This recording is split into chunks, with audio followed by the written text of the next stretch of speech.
All right. Hello, everybody. Hope you all had a nice lunch. Thank you for coming today for the session. My name is, let me go over here. Here we go. Hi, my name is Maya Swanes, and I'm one of the Research and Instructional Services librarians here at the Gallagher Law Library. And as you can probably guess from my job title, I do research and instruction. But what's not included in my job title is that I'm also the administrator of our instance of Digital Commons, as well as SSRN.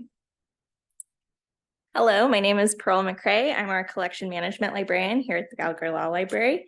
I'm responsible for collection development, acquisitions, overseeing digitization projects, and our resource sharing, which includes interlibrary loan and our scanning services. All right. So today we are going to talk to you all about an ongoing project that we have started here at the Gallagher Law Library a couple of years ago. So the initial inspiration for this project was born out of the library's spectacular research guide on Indian and tribal law, which was put together by now emeritus law librarian Mary Wisner, who happens to be here today. And a few years ago, Mary added a section to our guide dealing with the long-running case of United States v. Washington, which deals with tribal fishing rights. Okay, as a bit of background, and this is very, very, very broad overview.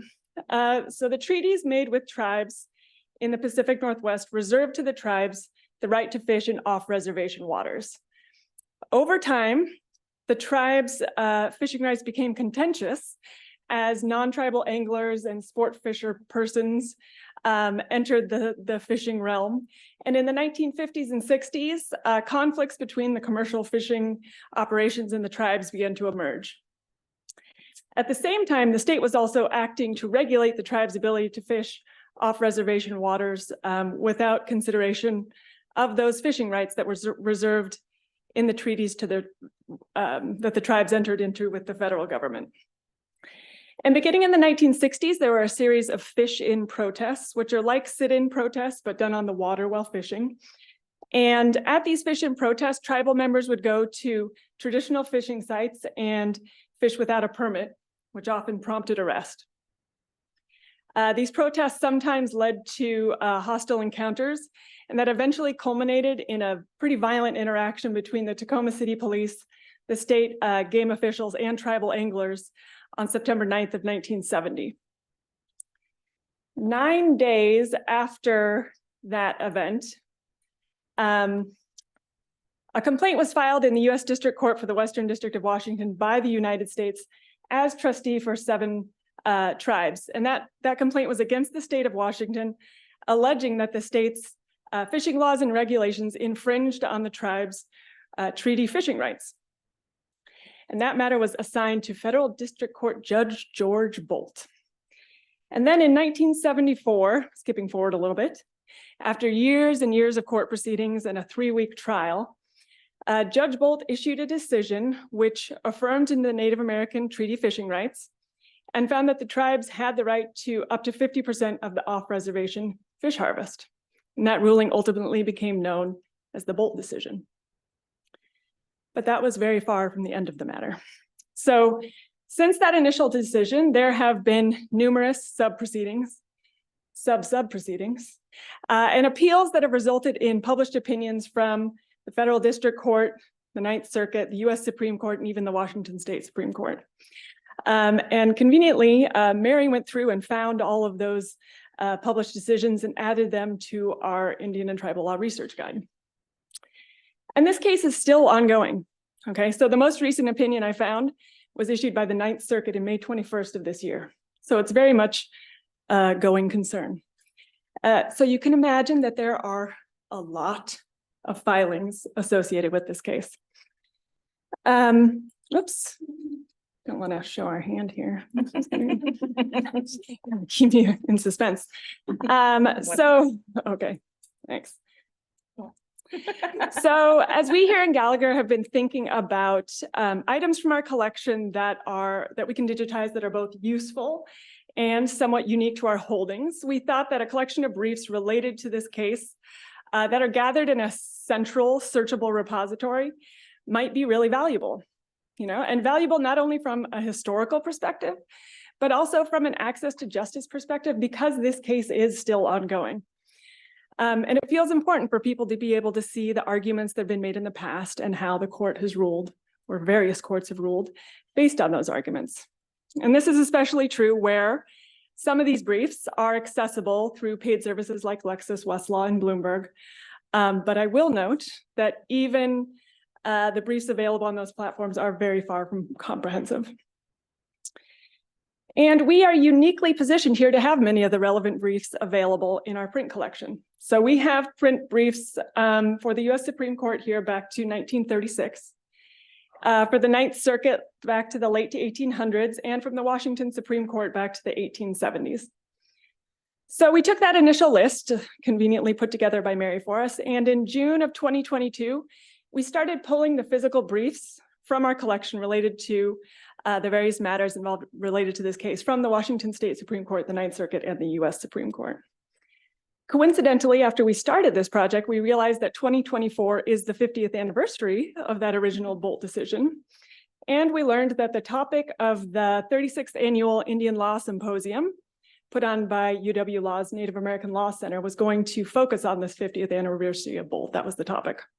So the symposium was to be held in September of 2023. So that really gave us a goal of when we wanted to have kind of this initial round of digitization completed, because we wanted the launch to coincide with the symposium. Yeah.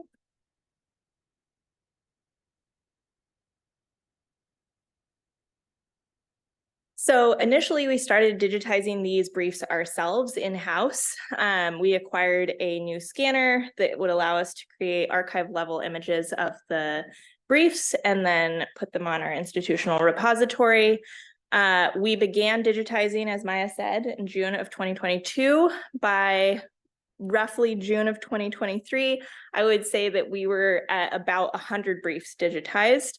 The progress was very slow. We had digitized some other things during that time, but our focus had been on digitizing these briefs. So we just weren't able to move very quickly on it. We have new students every single year that we have to retrain on how to do the digitization process. And when we initially acquired the scanner, we all also had to learn how to use it so that we could teach other people how to use it and create the digital images. So summer of 2023, we were feeling like there was a definite time crunch to be able to meet our self-imposed deadline.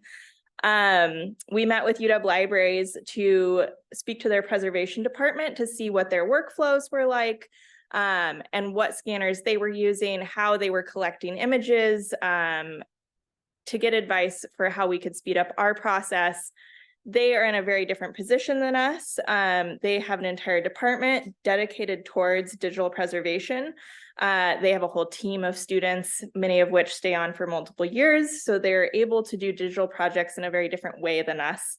But the benefit of that meeting was that we mentioned what project we were working on and the goal associated with it, and discovered that UW Libraries was actually working for a grant that was funding the digitization of Washington tribal materials, and they were worried that they didn't have enough materials to meet the full grant. So mutually beneficial. We both got really excited when we met with Stephanie Lamson, who's the head of their department. I was like, this is great if you can take these off of our plate and digitize all of these for us. And she was like, this is great if we can digitize these. And one of the benefits of the grant is that it not only makes the material available for us to put on our institutional repository, it also gives the materials to actual tribal leaders so that they can put them on their websites. So the Plateau People's web portal and the Native Northwest portal, which I think is they have a goal to create that. It's not yet created. But the materials will end up on there. And then because UW Libraries digitizes at a much higher archive level than us, they are also able to put the materials on HathiTrust. So those materials are now available in multiple different places, both behind paywalls and not behind paywalls. So we were able to partner with them and really extend the impact of this project to make the materials more widely available and hopefully positively impact the people represented in them.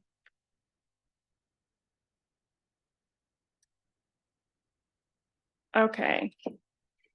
So once we had everything digitized, it was a matter of putting it somewhere, as Pearl was saying, where people can access it. And our UW Law institutional repository, as we said, is on the Digital Commons platform. And that has proven to be a pretty good place to house these items. So we use the same organizational structure. Sure. We use the same organizational structure for the briefs that the case, as was the case for the cases in the research guide. So we broke it down by year that the matter was filed. But conveniently, Digital Commons also has a really nice search feature where you can search within a particular collection, which is obviously really useful here because, you know, oftentimes people won't know exactly when a matter that they're looking for was filed. So it can be a really good way to actually dig into the materials. And given that the launch of this collection is going to coincide with the Indian Law Symposium, I also decided to create our first digital exhibit using the digital exhibits feature that's available on Digital Commons. It's a lot of digitals, I know, dude. But the cool thing about this digital exhibit, I think, is just the visuals of it. So if you click into like the Ninth Circuit briefs, you can actually, you know, browse through them, looking at the covers of the briefs, which I think are a really cool visual way to kind of see what's been filed and what's included in the collection. And we were also able to add some more materials here. So we also have a collection of relevant law review articles that are available on our Digital Commons. So these include articles that are specifically related to US v. Washington, but also maybe more tangentially related to tribal fishing rights in general. And we also included copies of the treaties from the various tribes that were at issue in the US v. Washington case, so that material was all gathered together in one place. So now we have our briefs linked in a few places. They're in that initial research guide. There's a section that leads you to Digital Commons. There's also links within this list of proceedings. So for example, this Ninth Circuit opinion, I have included a link here right to where the briefs are that are associated with that opinion. But in digging into the behind the scenes material, it's clear that the top referrers to these materials in Digital Commons is Google and Google Scholar. So that means that the metadata we associated with all of these briefs is actually working to help people find them, which is great. And let's see. They are finding them, which is cool. So since the collection was launched in September of 2023, we've had over 2,000 downloads of the almost 300 works that are available. And those downloads have come from over 100 different institutions, including universities and court systems, tribal nations, and state and federal agencies.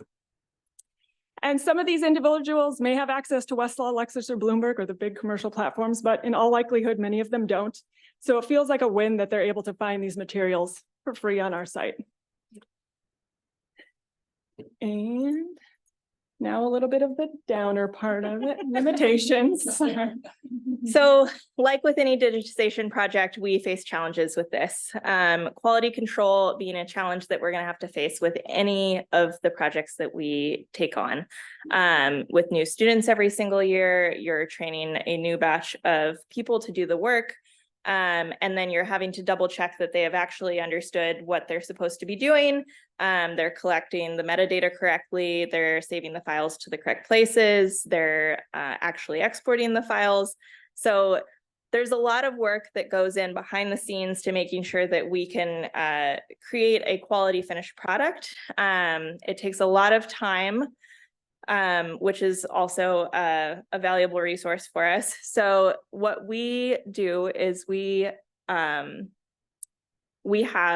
interlibrary loan and scanning as part of someone's shift. So if interlibrary loan is particularly heavy one day, we have a lot of requests. We don't always get to the digitization piece. So it's also just a very slow process. Scanning in general is very slow. If you're collecting a high quality image, the scanner just moves at a glacial pace as it scans across the page that you're trying to save. So we also don't schedule anybody for a long period of time to do the work, because it is not as engaging as some of the other work that they may do. So we limit those shifts to like an hour or two at a time. It just means that we're not able to make the same amount of progress that we would like to. UW Libraries was able to turn this around for us in about a 2-month period to digitize all of the briefs that we'd pulled for them and identified from our collection, whereas we'd spent about a year and maybe made it halfway through what we had identified for digitization. So we're looking at ways that we can expedite this process, whether we're collecting images at a slightly lower quality to make them available sooner, or outsourcing some of these materials to digitize elsewhere. So Maya has identified a number of microfiche that would also be related to this case that we would want to digitize and add to Digital Commons. But scanning microfiche is even slower, if you can believe it, than scanning print material. So that's something that it would be really amazing to outsource to a company that specializes in digitizing that. However, our initial cost estimate was 12 cents an image, which could add up to $12 per page of fiche. So we're looking at not an insubstantial amount of money to be able to move forward with this project. But I think that's why it's important to continue to talk about with others in the field, other librarians, others that are impacted by the materials themselves, and the ongoing case, because maybe there's other grants out there that we're not aware of. Maybe there are other resources. Maybe y'all are aware of some really cheap microfiche digitization or interested in developing something that will automatically scan them for me. I don't know. But I think all of the challenges associated with this really dim when we get to see how many people are able to access the resources, how discoverable they are now. The metadata creation in terms of this project was something that we talked about a lot, because I don't know if you've searched for a docket number in HathiTrust, but sometimes even if you have the specific docket number and that case is available on HathiTrust, you still can't get to it. So we're really glad that Google Scholar is able to point people towards these resources in a much more user-friendly way. And on HathiTrust, they are all in their own collection. So they're kind of a more discoverable if you know that you're looking for Ninth Circuit briefs, for example. Okay. There's a picture of fiche, in case anybody's forgotten what it looks like. Did you say ooh or boo? Okay, ooh. Fiche. Oh, very nice, Mary. So that's what we have so far. But what about next steps? So there are a couple of big gaps in our collection that we would like to address, if possible, given the limitations that Pearl just discussed. And as she mentioned, one of those is the briefs and fiche. So we didn't have the resources or bandwidth to pull the briefs from our fiche collection when we did this first round of digitization. Potentially that's something we could outsource, again, if we had a grant or something like that. But we definitely have briefs from the Washington State Supreme Court and the Ninth Circuit and the US Supreme Court related to these cases that we don't have currently accessible on Digital Commons. The second big gap in our digital collection is the filings from the proceedings at the federal district court level, so the Western District of Washington. I reached out to the court clerk. Oh, okay. So generally, records from a case this old would be sent over to the federal archives. But since this is still an ongoing case 50 years later, it's actually still all housed at the federal district court.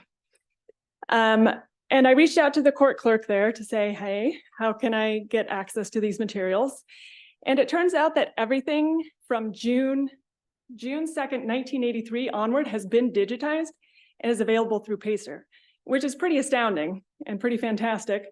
Pacer does cost money, and it's not cheap. I think that, I think it's 10 cents a page, but you can cap off it. I think it's $5 now. It used to be $3, but I think it's $5 now per document.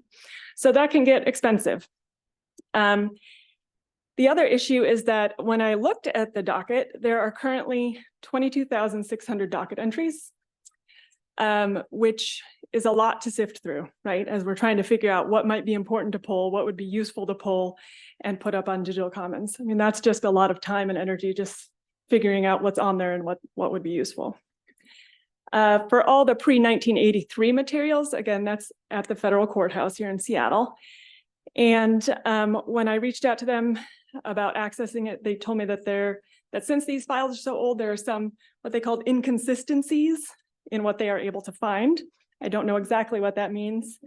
And I'm still waiting on a response for them as to how I would actually access this stuff. If I can just go into the courthouse and sift through it myself, if I have to actually just make requests for them to digitize and send these things to me, I'm not sure yet. So I think they're like, oh, geez, like maybe if we don't respond, she won't, ask for too much. But, I'm assuming at some point we'll get in some contact and figure out how that can be done.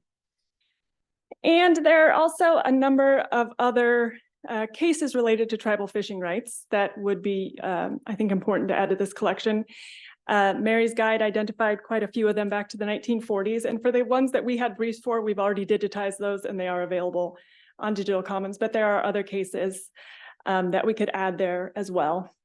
And then, longer term, I mean, this is enough Pearl and I were saying this might be like a career-long project just dealing with the US v. Washington stuff. But, in a perfect world, it would be nice to, think about what other briefs we have locked away in our stacks that we could make publicly available.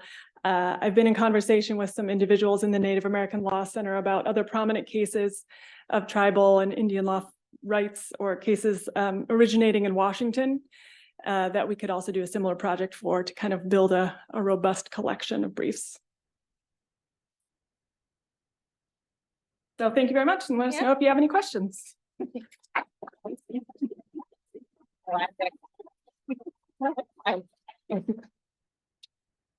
Yes, Mary.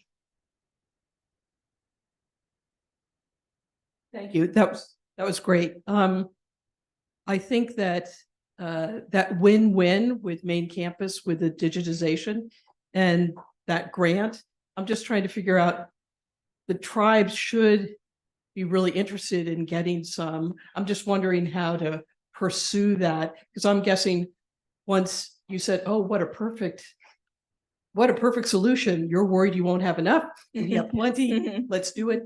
That it didn't cost the law library anything because it came out of the grant. Yeah. So are they still pursuing grants that are related to tribal rights?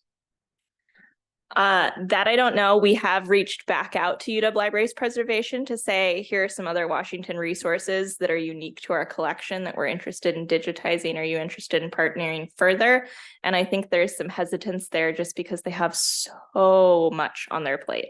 They have a lot of projects. They have materials in their own collections that they're interested in preserving and digitizing. But we're going to continue to, what can we do? Do you have a grant? Do you have a grant? Who wants to pay for this? Thank you.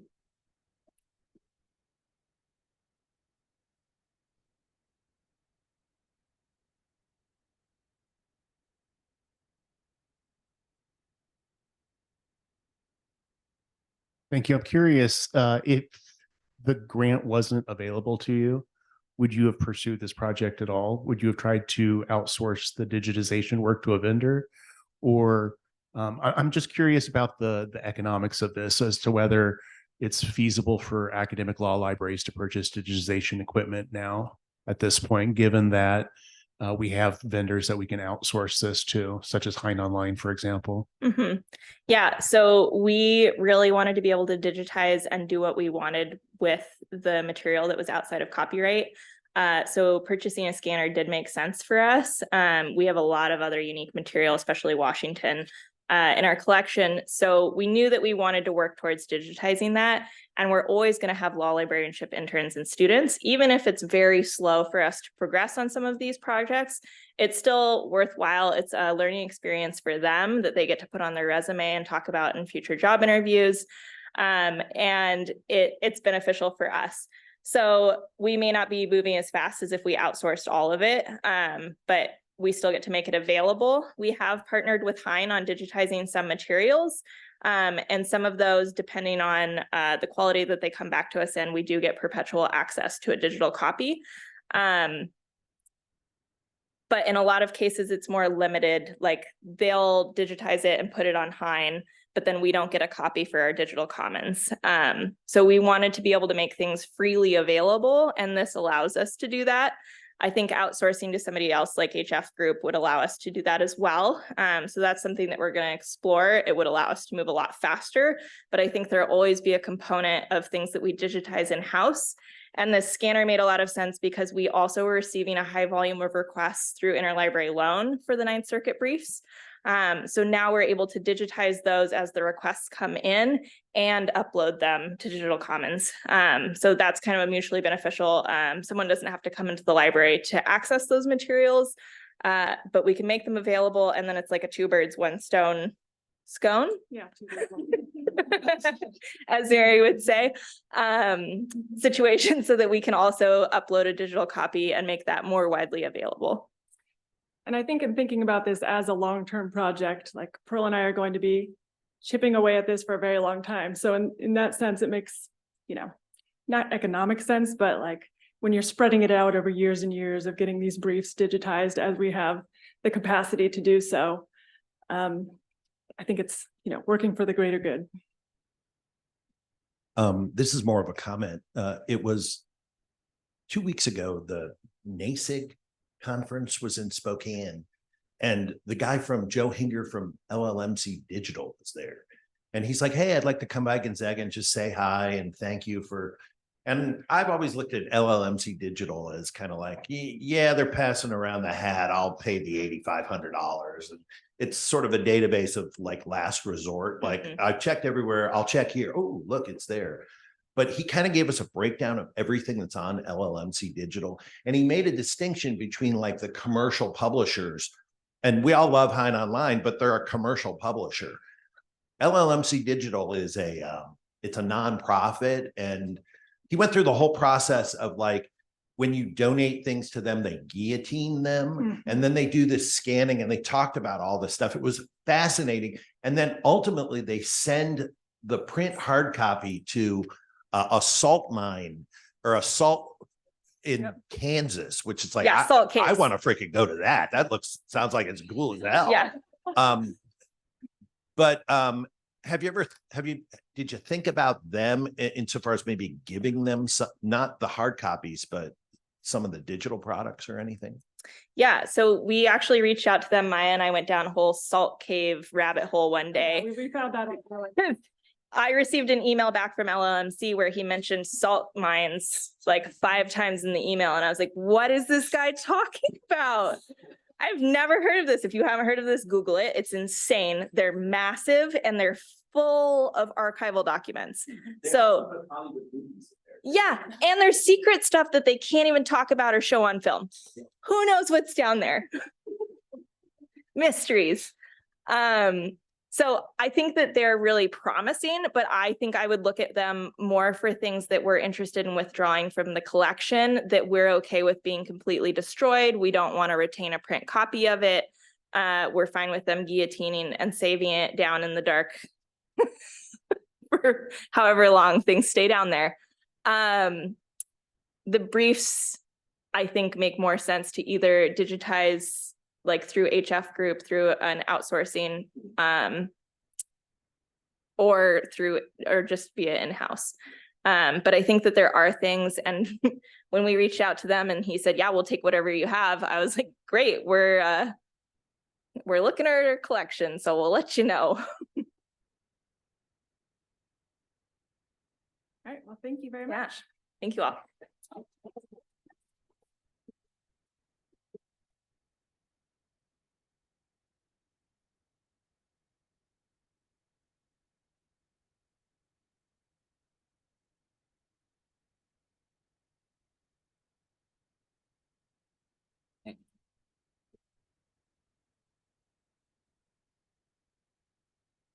Right. Hello. My name is Kieran Layton. I'm the Electronic Research Services Librarian at Case Western Reserve University, and that's in Cleveland, Ohio. Just want to give a little bit about myself and a bit of a disclaimer that anything I say today is not really representative of the institution that is sponsoring my attendance here. It is purely my own. Who I am a little bit more than e-resources guy is a 28-year-old transmasculine individual from the foothills of Appalachia, educated in Northeastern Ohio, and who has a considerable access to information. Case Western is really good about its journals still, even after everything that went down in 2020. So I keep that in mind with me as I'm researching, and it informs how I interact with the world. I got this practice of this sort of, I forget what it's called, a positionality statement from DER seminars that I have attended in different coffee chats. And I really think that it can be applied in a broader context with critical information literacy, which I think we have all been talking about throughout this conference and even last year when I attended, but haven't really put the terminology, put a name to what we're talking about. A lot of words that float around with literacy. There are several different types, dozens even. Computer literacy is different from digital literacy, which is a component of lawyers' technological competency, which is different from technological literacy, and the widening gap that we're all concerned about. We have students who are coming from public high schools and universities who don't know how to use Microsoft Word or even Google Documents. And then we have those who will glaze over and go to sleep because they already have these soft skills that their peers don't necessarily have. And so how do we attack that gap? And how do we put names to the terminology and use the same words to discuss the same concepts so that we can build a scholarly discussion and an agenda for going forward? And so I want to kind of build a cohort and start the discussion that will happen later this afternoon. So I'm engaging you all to ask these questions later to John Mayer. So in particular, I want to talk about information literacy. I'm a librarian. It's kind of my thing. What is it? First used in 1974 by Paul Sarkowski. It's an essential competency for the continued productivity in the era of technology. It's the ability to find, evaluate, apply, and communicate information. It was developed throughout the 80s and then formalized and broadly adopted by academic libraries in the 90s. But I've noticed a more recent trend, starting around 2013, 2015, in between there, of a resurgence of critical information literacy, and in particular, critical legal information literacy. So why are we adding these extra terms? Isn't it confusing enough, all these literacy terms? Well, it's important to keep those socioeconomic factors that determine how we engage with the world and how we engage with information and knowledge environments in mind. And that's the critical component of it. Information is created in a social construct. We got to keep that in mind. So the Association of College and Research Libraries Board provides a framework for this, saying that the set of integrated abilities encompassing the reflective discovery of information, the understanding of how information is produced and valued, and the use of information in creating new knowledge and participating ethically in communities of learning. Funny enough, small world, one of the very first books that I read trying to find who else was interested in the same things that I was is Annie Downey, who is the director of the Tacoma Library here at the University of Washington. And I thought that was really cool. And I recommend that book wholeheartedly. So critical information literacy. We talked about this a lot in this conference specifically. Which AI tools are we going to use for which purposes? What are the best tools to use given the facts and circumstances? And how do we evaluate those sources? How do we question the vendors? And how do we teach students to talk about the authority, credibility, authenticity, currency, relevance, and the ever important bias? Because it's always there, implicitly or explicitly. Nicholas Norton is another great scholar on this. How do we teach bias in legal research in particular? But keeping in mind that authority is collective, and performing it. I am by no means an expert in critical legal information literacy. I am merely amplifying the voices of the scholars that I have been studying. Bias exists. Not all the scholars that I am pulling from are exactly a diverse group. I try to find diverse authorship, and that is an intentional focus of mine. I have to do that intentionally. Disclosure is effective. I like those positionality statements, so then I don't have to do so much research into who is writing this, who is funding them, what purpose underlies what they're telling me. And I teach students when I get the chance to. I'm not considered a faculty member at Case Western. What is left out? What information is missing? What information can we not get? What requires a subpoena or other processes that we don't necessarily have time for?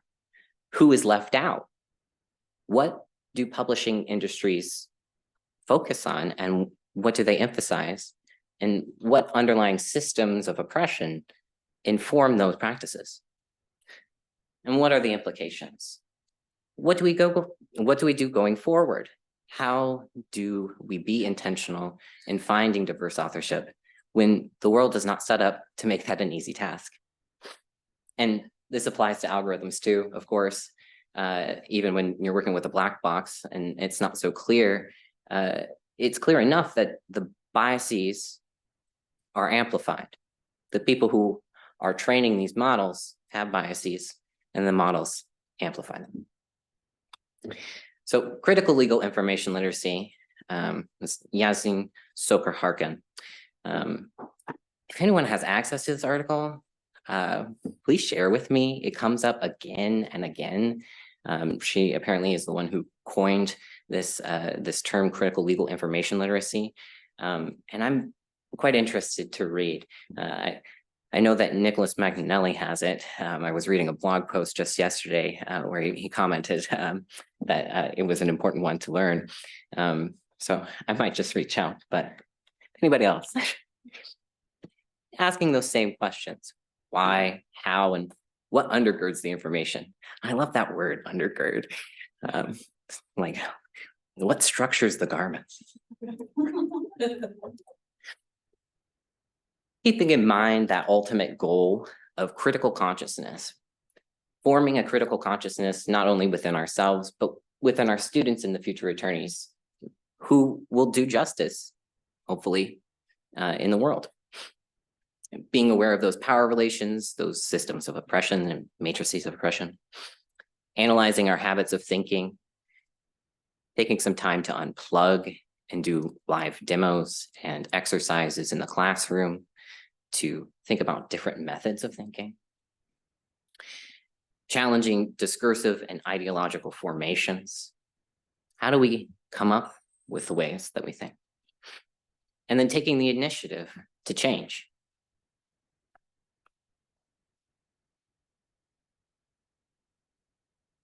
I believe it was Latia Ward, who I gathered this from,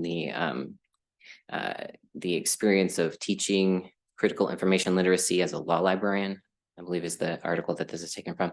Student-centered dialogue that problematizes generative themes from everyday life, topical issues from society, and academic subject matter from specific disciplines. This is how she goes about forming a critical consciousness with her students. And I am really indebted to her articles and really recommend everything that she has published in the past couple of years. It really provides a roadmap for how do we go about focusing on these sort of things. Just this thoughts on teaching and critical information literacy, thinking outside the box. It gives an example, just this little blurb, brief analysis in Lexis and quick check in Westlaw, examples of extractive AI, as well as the generative AI tools that are coming out. Well, I know Lexis is out, but it's still developing, and Westlaw will be available in fall, probably mid-semester, just for watch us scramble. I don't know. But using those tools and asking, how do these work? What are they best used for? Are a ready example for producing this critical consciousness in students. This other article, and it is behind the other one. I don't know how to get that to come forward, but that will be cited in the further reading, the bibliography at the end. That one is 21 pages of straight fire. Love that article. But she's also produced a bit of anxiety in me from just this 2-paragraph little blurb. Down at the bottom, she talks about the Wolters Kluwer study. They found 2/3 of respondents believe that generative AI could replace those in knowledge management. That's me. My gosh. What have I done? I'm not even 3 years into my career. So I think it's really important to emphasize the need for experiential learning in our legal research and writing classes, if we're even able to go to them, if we're asked, and not just to speak on one database for one particular use, but allowing us to speak more broadly about these critical thinking skills. Number one question I get every year, fall semester, from the first year students: how do I think like a lawyer? And using the tools, doing experiences, flipped classroom styles, and really engaging with the students is how they're going to learn best, and how we're going to learn from them, because we're learning these tools too. I think being transparent about that fact allows us to be more human with the students. Students are they're outright with me. They're upfront. They don't read. They don't read the cases. Absolutely, they don't want to do it. They'll use Quimby. They'll use anything else to avoid reading. And this is even after I have suggested text-to-speech applications, which got myself through law school and library school. And they're also taking on more than they can handle. Law school has increased what is foundational experience. So that first year really is set in stone. You can't really take more than one elective. So who has time to do any further reading about critical information literacy or be critical of the ways that they're being taught? They don't know what they don't know. And this is true for attorneys as well. Attorneys don't read the cases that they're citing. We know this. They submit a brief written by ChatGPT. I was just talking to a friend of mine in Cincinnati who has more than 600 clients. They're overwhelmed, overworked. And why are we so focused on efficiency and productivity, how AI can help us do more, rather than focusing on the quality of the work and how we can be human with our clients? So there's a to-do list. I want to emphasize the underlying structural determinism that characterizes the traditional legal processes.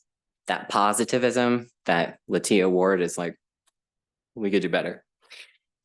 Introduce students to search algorithms and algorithmic bias.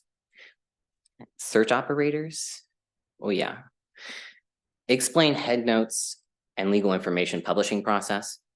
I actually used to work for Thomson Reuters as a contract worker, working on the precision filters, developing the taxonomy that's built on. I'm a white, able-bodied, extremely privileged individual. And most of the people that I worked on that project with were likewise. What ways of thinking did we not incorporate into that taxonomy? What is missing? Ensure that students are using tools in an effective and an ethical manner. If it takes a bottle of water for every prompt that we run, it is so important, not only from like a billable hour perspective, but if from an environmental perspective, that we're doing these things efficiently. I think that would be ethical. It's also important to keep in mind the work that people have done behind the scenes, the ghost work of training these models to be less violent.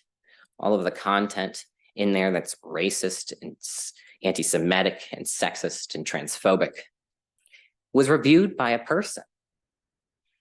The models are pre-trained, GPT. By who? Workers in Kenya for less than $2 an hour? Is that ethical? How do they work? How these black boxes work? What are the biases involved in the algorithms? I highly recommend unmasking AI and looking into Joy's other work with the Algorithmic Justice League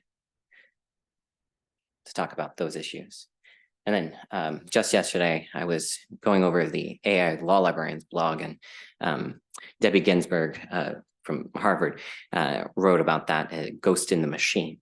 So there are certainly people talking about these things, and even more so in the last 2 years, but it seems to be just us librarians. It needs to be a broader discussion. We can teach prompt engineering and how to do things more efficiently. Don't put garbage in, but still expect garbage out. And check those sources. Check the funding of those sources. I won't speak too much about this because so many others have. But let go of that fear of losing control in the classroom. I love this quote from Bell Hooks: "Fear of losing control shapes and informs the professional pedagogical process to the extent that it acts as a barrier for preventing constructive grappling with issues, prevents us from forming that critical consciousness." So what I want to know, and what I'm tasking you all with in this discussion later, is how do we develop critical literacy skills in students, future attorneys, when I only have one shot? I cannot miss my chance. How do I make them comfortable asking questions and asking help with formulating questions? It's my number 2. How do I generate search terms? How do we make critical legal information literacy a priority in legal education? Especially considering I'm not faculty. I can't go to those curriculum meetings. I'm hardly invited to talk about the AI policy.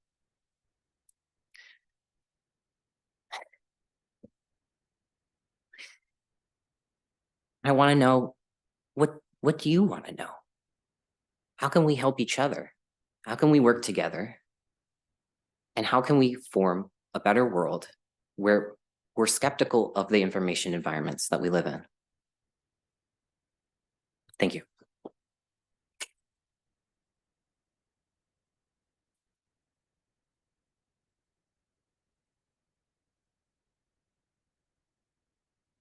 No thoughts? Really? Well, I'll show you my bibliography then, since I know that's what you're all really excited about. So definitely recommend anything to do with critical legal research and critical legal studies. These are all separate fields, but I feel that they are so intertwined and interrelated that it's important to talk about all of these things together. Critical race theory, feminist theory, and put it all together with these DEI practices and embed it in the curricula. More of a comment. You may have just received an email with the PDF of that chapter you were looking for. I don't know who you would have gotten it from or where they got it, but just FYI. That's great news. Librarians, can't stand not being able to find things. I was actually going to ask a question about algorithm bias and what sort of resources you had to suggest, but then you kind of covered that in your slide. But I will say, to me, that's the hardest part to teach to students because it's the hardest part for me to understand. And then it is a black box as well. So it's like you're sending them on fishing expeditions where they may not actually catch any fish ever to try and figure out, sift the results and see evidence of bias or whatever. So do you have practical suggestions for exercises you would have students do to learn about algorithm bias? Absolutely recommend this information hegemony, transcending positivism and applying critical legal information literacy concepts. My little pointer, is it doing this one, this bottom one here? Latia Word has talked about that and gives 4 very, very good examples on how to do this effectively. Maybe not so specific to algorithm bias, but setting it up so that they understand the information landscape that they're working in, that 90% of the information that we're working with are owned by 3 companies. What does that mean? What are the implications of that? And really kind of asking the students to do this work themselves, really, because another thing that she says, Tia, indebted, is that students, there's at least I think a third of students who are really resistant to the idea that there's bias at all. That this information should be objective, that subjectivity is not something that we need to worry about in law, that it's a rigorous science, and we don't need to be concerned with asking about bias. But showing them the facts of the landscape that we're in, and then making them ask the questions about what are the implications of that, I think allows them to develop their own ideas about what bias is and what it looks like and how it affects people. Does that answer?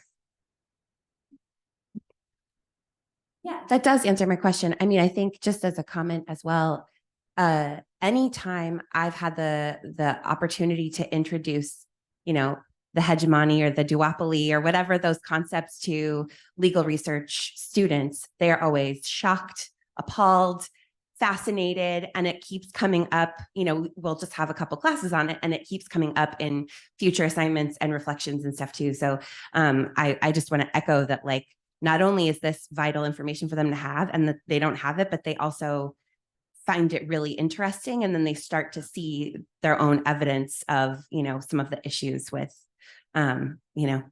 hegemony. So thank you. This has been a really great talk. I really appreciate it. Yeah, I'm excited to discuss a bit further in the broader discussion later. I think we are at time. Is that right? But if anybody else has a comment or question, I'll leave some business cards up here. But I guess I'm pretty easy to find. If you just search Kieran Layton, my website should come up, kieranlayton.info. And yeah, yeah, KIERAN. Any comments online from any hybrid attendees?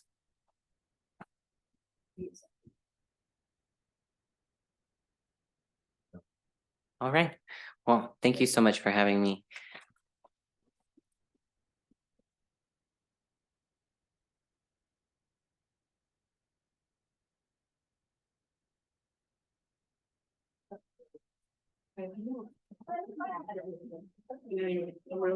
Really happy to Watch your headline. a book and I cricket.